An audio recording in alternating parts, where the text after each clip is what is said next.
कहानी की शुरुआत होती है एक ग्रुप एक्सप्लोरर की टीम से जो साउथ अटलांटिक ओशन के बीच में होते हैं। उस शिप पर डेविड नाम का एक वेदर ऑफिसर था जो मौसम का हाल बताता है। वो लोग एक ऐसे आइलैंड की तरफ जा रहे थे जो समंदर के बीचों बीच मौजूद था। सरकार ने डेविड को वहां इसलिए भेजा था ताकि वो उस आइलैंड के बदलते मौसम का ऑब्जर्वेशन कर सके। डेविड को लगभग 1 साल तक वहां रुकना था मौसम का डेटा कलेक्ट करने के लिए। पूरा साल मौसम का डेटा कलेक्ट करने के बाद फिर उसे वापस लौट आना था। डेविड को साल भर का खाना और जरूरत का सारा सामान दे दिया गया था। कई दिन के सफर के बाद आखिरकार वो आइलैंड तक पहुंच गए। वो लोग बोट की मदद से उस आइलैंड पर उतरे। ये आइलैंड पूरी तरह से वीरान था, जहां एक परिंदा भी दिखाई नहीं दे रहा था। उस आइलैंड पर एक लाइट हाउस और एक छोटा सा घर था जहां डेविड को रहना था, क्योंकि इससे पहले भी एक रॉबर्ट नाम का वेदर ऑफिसर यहाँ रहता था। लेकिन अब उसकी ड्यूटी का वक्त खत्म हो चुका था। उसने 1 साल तक अकेले उस आइलैंड पर रहकर मौसम का डेटा कलेक्ट किया। अब उसकी जगह डेविड यहाँ पूरा साल मौसम का डेटा कलेक्ट करने के लिए रहेगा और वो पुराना ऑफिसर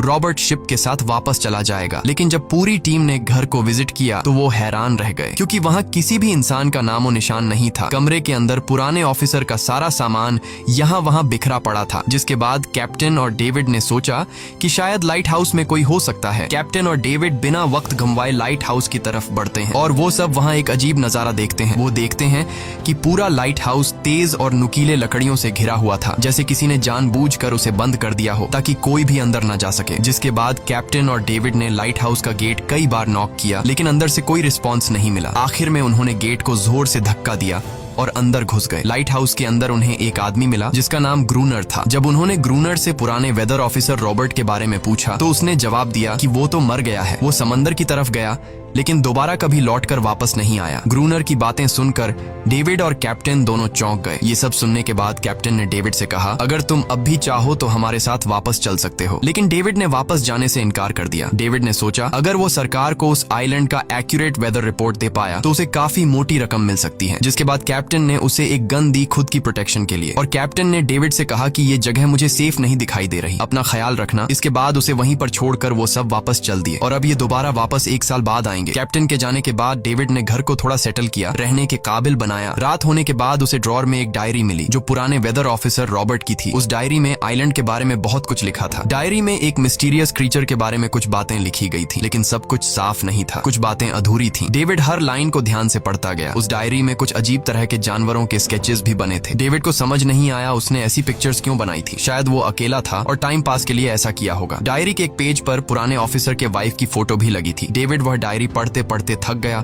और धीरे धीरे उसकी आंख लग गई। अगली सुबह डेविड ने मौसम का डेटा कलेक्ट करना शुरू कर दिया, लेकिन समंदर के पास पहुंचते ही उसके कदम रुक गए। उसने देखा कि चट्टानों के बीच कुछ पत्थर अजीब तरीके से सजाए गए हैं और उनके बीच शेल्स रखे थे अजीब से पैटर्न में। डेविड ने सोचा शायद ये सब ग्रूनर ने किया है। वो ये सोचकर दोबारा अपने काम में लग गया। काम के दौरान जब उसने दूरबीन से लाइट हाउस की तरफ देखा तो उसे ग्रूनर के साथ एक और इंसान भी दिखाई दिया, लेकिन पलक झपकते ही वो गायब हो गया। डेविड ने दोबारा उसे देखने की कोशिश की, लेकिन फिर उसे लगा कि ये उसका वहम है। रात को डेविड अपने काम में बिजी था, तभी दरवाजे पर नॉक हुआ। उसे लगा कि शायद ये ग्रूनर है। डेविड ने उसका नाम पुकारा, लेकिन कोई जवाब नहीं मिला। हाथ में लैंप लेकर जैसे ही डेविड दरवाजे की तरफ बढ़ा तो उसके कानों में कुछ अजीब सी आवाजें गूंजने लगीं जो किसी इंसान की बिल्कुल भी नहीं थी। और फिर उसने देखा गेट के नीचे से किसी अजीबोगरीब क्रीचर का हाथ अंदर आने की कोशिश कर रहा है। वो इंसान का हाथ बिल्कुल भी नहीं था। ये देखकर डेविड के पांव तले जमीन ही खिसक गई। वो तुरंत बेसमेंट की तरफ भागा और वहां जाकर छुप गया। कुछ ही देर में वो मिस्टीरियस क्रीचर घर के अंदर घुस चुकी थी। वह छुप छुप कर डेविड को ढूंढ रही थी और डेविड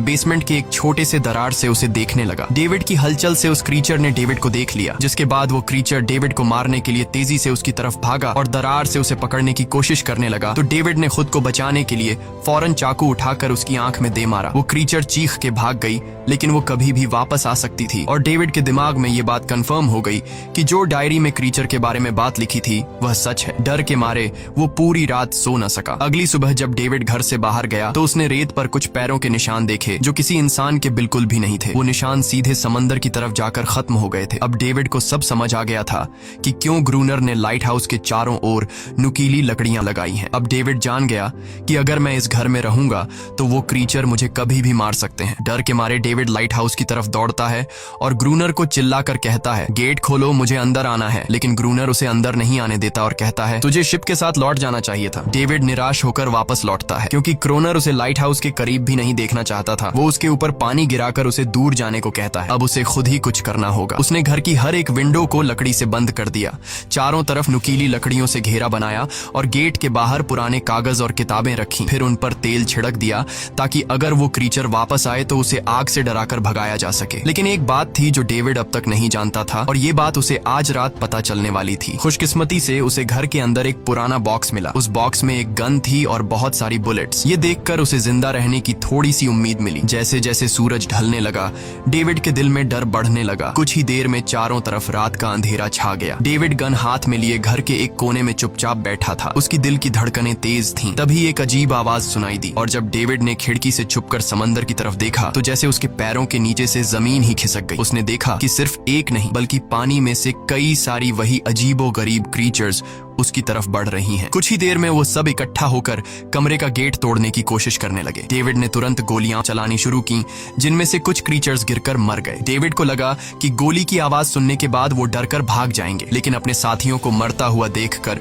वो और भी ज्यादा गुस्सा हो गए। तब डेविड प्लान बी अपनाते हुए गेट के बाहर रखे कागजों और पुरानी किताबों को आग लगा देता है। आग देखकर वो क्रीचर्स डर के मारे वापस समंदर में लौट गए, लेकिन अब वही आग डेविड के घर तक पहुंच चुकी थी। घर के दरवाजे ने आग पकड़ ली और धीरे धीरे फैलने लगी क्योंकि पूरा घर लकड़ी का बना हुआ था। डेविड ने तुरंत एक चादर में खुद को लपेटकर अपनी जान बचाई और बाहर निकलकर लाइट हाउस के पास एक बड़े पत्थर के पीछे छुप गया। क्रीचर्स को शूट करते वक्त डेविड के हाथ में काफी गहरी चोट भी आई। तभी अचानक तेज बारिश शुरू हो गई। आग धीरे धीरे बुझने लगी, लेकिन पूरी रात की बारिश के बाद भी सुबह तक डेविड अपना घर नहीं बचा पाया। पूरा घर जलकर लगभग राख हो चुका था। अब अगर डेविड को जिंदा रहना है तो उसे लाइट हाउस में पनाह लेनी होगी। उसने अपनी राइफल उठाई और लाइट हाउस के पास के पत्थरों के बीच छुप गया और इंतजार करने लगा कि कब ग्रूनर पानी भरने आएगा। जब ग्रूनर पानी भरने के लिए लाइट हाउस से बाहर निकला तो डेविड उसके पीछे पीछे चल दिया, लेकिन तभी अचानक एक अजीब सा क्रीचर जो ग्रूनर के पास ही था उसने डेविड पर हमला कर दिया। लेकिन किसी तरह करके डेविड ने उसे काबू कर लिया। वो क्रीचर ग्रूनर का रक्षक था। जब वह उसे शूट करने वाला था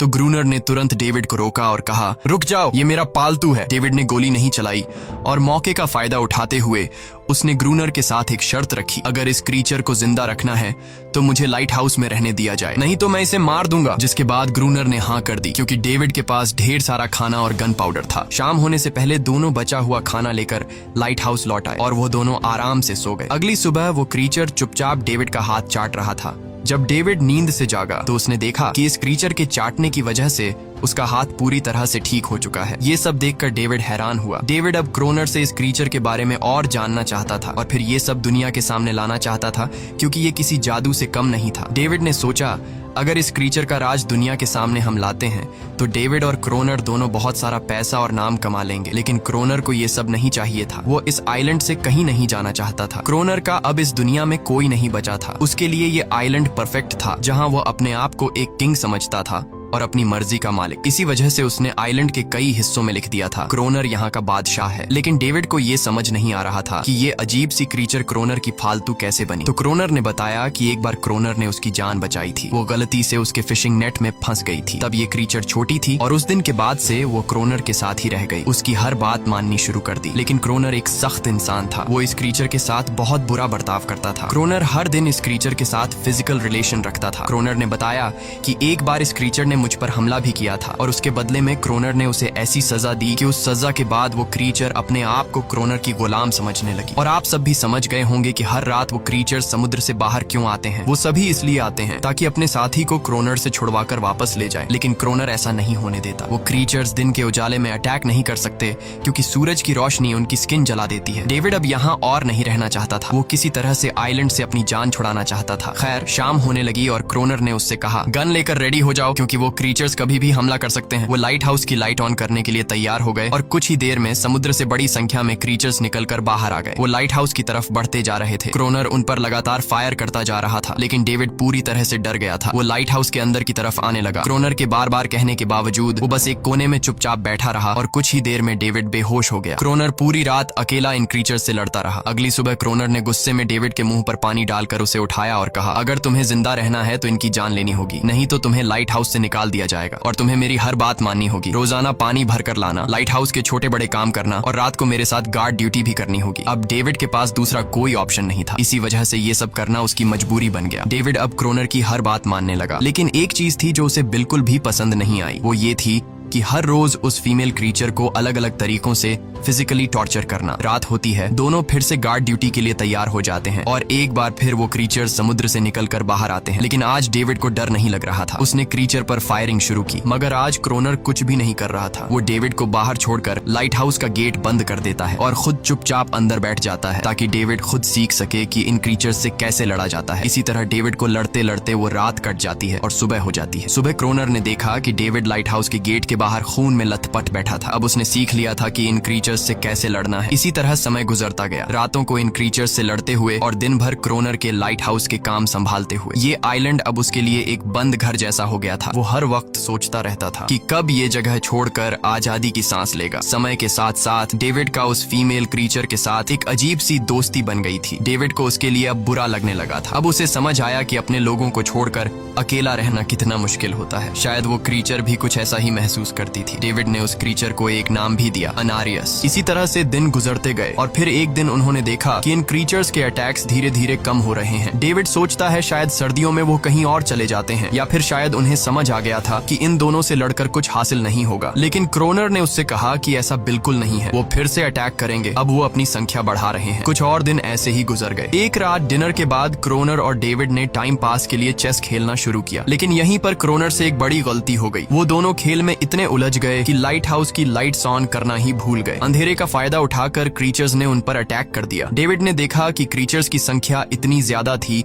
कि दो लोग मिलकर भी ज्यादा देर तक नहीं लड़ सकते थे और इस बार उनके पास कोई प्लानिंग भी नहीं थी। गन्स की बुलेट्स भी ऑलमोस्ट खत्म हो चुकी थी। किसी तरह बचते बचाते वो लाइट हाउस के टॉप तक पहुंच गए, लेकिन इस बीच क्रोनर के पैर में गहरी चोट आ गई। वो क्रीचर्स आज उन पर भारी पड़ गए थे। दोनों को लगा कि आज उनकी मौत पक्की है, लेकिन खुशकिस्मती से सुबह हो गई। जैसे ही सूरज धीरे धीरे उभरता है, वो क्रीचर्स लाइट हाउस छोड़कर समुद्र में वापस चले जाते हैं। कड़कती धूप निकलने के बाद एनेरियस क्रोनर के जख्म को ठीक करने की कोशिश करती है, लेकिन अब तक डेविड को समझ आ चुका था कि वो इन क्रीचर्स के साथ ये लड़ाई जीत नहीं सकते। बुलेट्स भी अब खत्म होने के करीब हैं। उनके पास खाना भी इतना नहीं है कि वो ज्यादा देर तक चल सकें। लकीली अगले दिन जब डेविड लाइट हाउस के बाहर इधर उधर घूम रहा था तो उसने समुद्र में एक जहाज देखा। वो जल्दी से अंदर से फ्लेयर गन लाया और जहाज को सिग्नल देने गया, लेकिन क्रोनर ने उसे रोक दिया क्योंकि वो नहीं चाहता था कि डेविड यहाँ से जाए। उसी वक्त अनारियस ने क्रोनर पर हमला कर दिया। वो डेविड को क्रोनर से बचाना चाहती थी। क्रोनर किसी को भी ये आइलैंड छोड़ने नहीं देना चाहता था। ये आइलैंड उसकी अपनी दुनिया थी जहाँ वो एक किंग की तरह रहता था। वो डेविड को भी जाने नहीं देना चाहता था। इतने समय से अकेला रहने के बाद अब उसके पास कोई था जिससे वो बात कर सकता था, और अगर डेविड उस शिप में वापस चला गया तो वो वहाँ जाकर सबको एनेरियस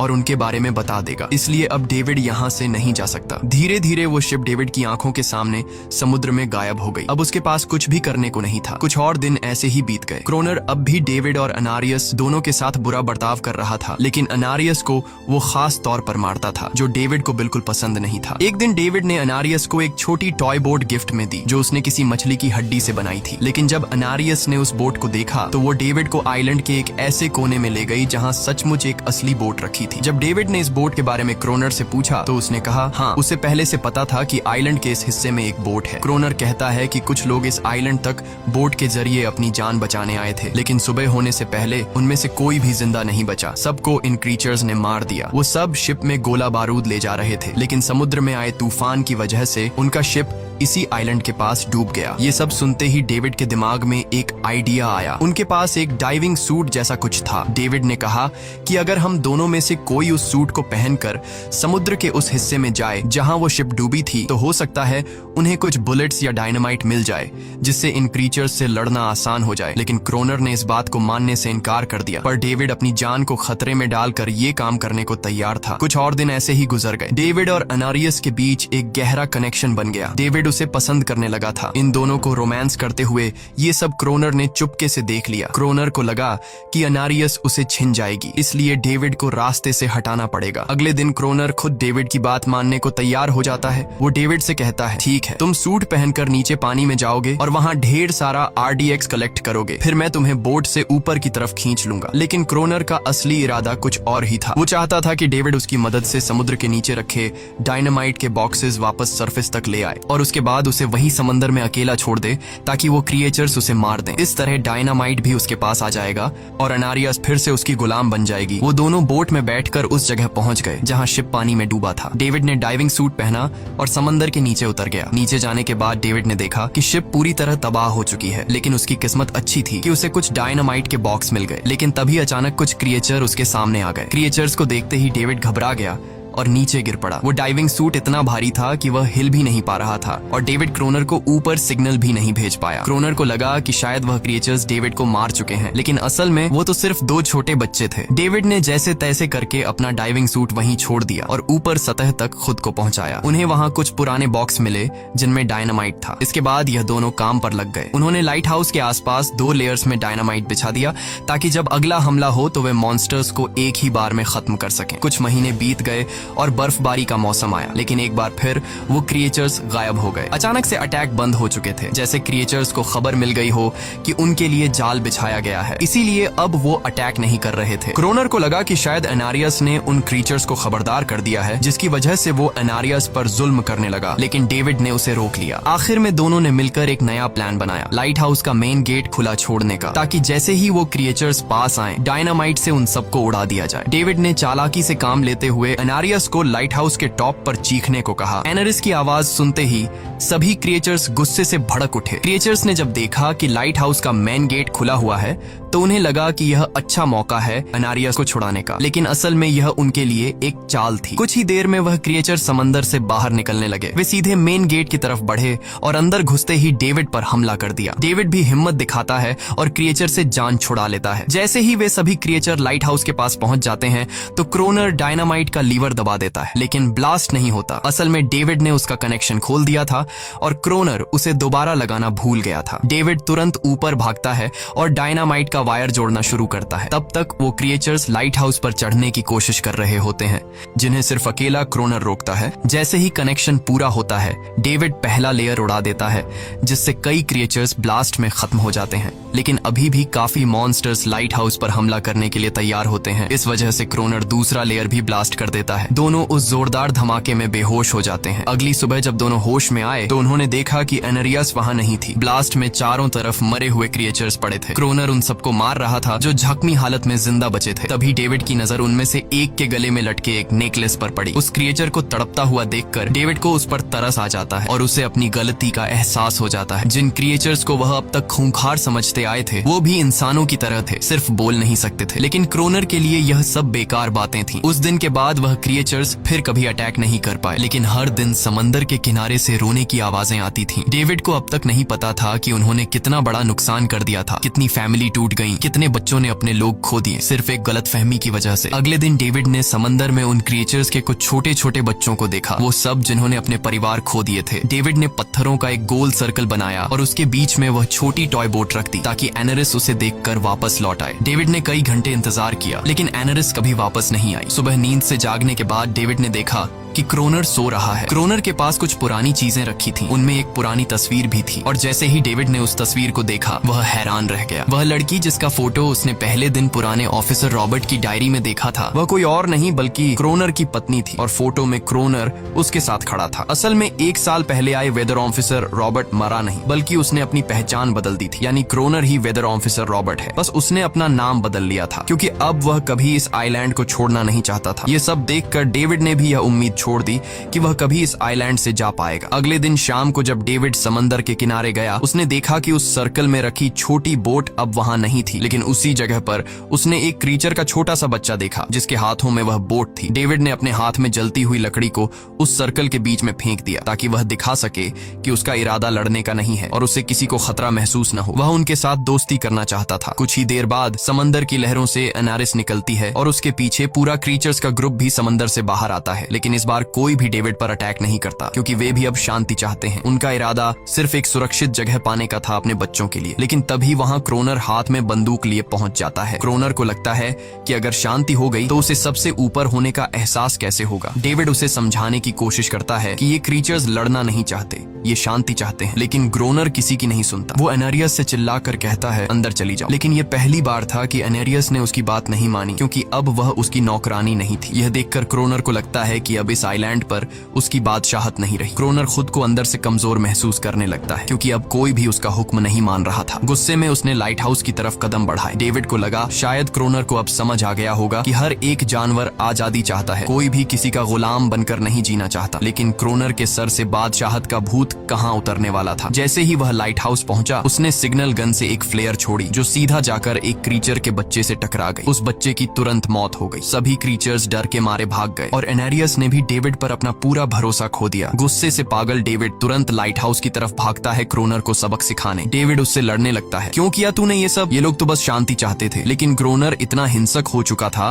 कि उसने डेविड को मारने का फैसला कर लिया। वह हाथ में लोहे का रॉड लेकर जैसे ही डेविड पर वार करने जा रहा था, डेविड ने उसे उसके असली नाम से पुकारा और कहा, रुक जाओ रॉबर्ट, तुम खूनी नहीं हो। ये सुनकर क्रोनर एकदम रुक गया। असल में रॉबर्ट ऐसा इंसान कभी था ही नहीं। इस आइलैंड पर आने के बाद अकेले रहने की वजह से उसकी मेंटल हेल्थ बिगड़ चुकी थी। अकेलापन, अपनी पत्नी की मौत और गहरा डिप्रेशन, इन सब ने उसे ऐसा बना दिया था। वह असल में कोई किलर नहीं था, वह एक अच्छा इंसान था। क्रोनर को एहसास हुआ कि ये क्रीचर्स कभी लड़ना नहीं चाहते थे, वे बस शांति चाहते थे। क्रोनर ने उन्हें सिर्फ इसलिए मारा ताकि वह खुद को पावरफुल दिखा सके और अब क्रोनर को अपनी गलती का एहसास हो चुका था। इसीलिए उसने खुद को उन क्रीचर्स के सामने सरेंडर कर दिया और कुछ ही पलों में उन्होंने उसे मार दिया। डेविड लाइट हाउस के अंदर खुद को लॉक कर लेता है। समय ऐसे ही बीतता चला जाता है और 1 साल बाद आइलैंड पर एक गवर्नमेंट अफसर आता है, साथ में एक नया वेदर ऑफिसर भी होता है। अब नए गवर्नमेंट अफसर ने इस आइलैंड पर वेदर मॉनिटर की ड्यूटी करनी थी। जब कैप्टन पिछले अफसर के बारे में डेविड से पूछता है तो डेविड भी वही बात करता है कि वह पानी की तरफ गया था लेकिन कभी वापस नहीं आया और वेदर ऑफिसर को भी लगता है कि डेविड ही क्रोनर है। डेविड ने भी उनकी इस गलतफहमी को ठीक नहीं किया। वह चुपचाप बालकनी पर गया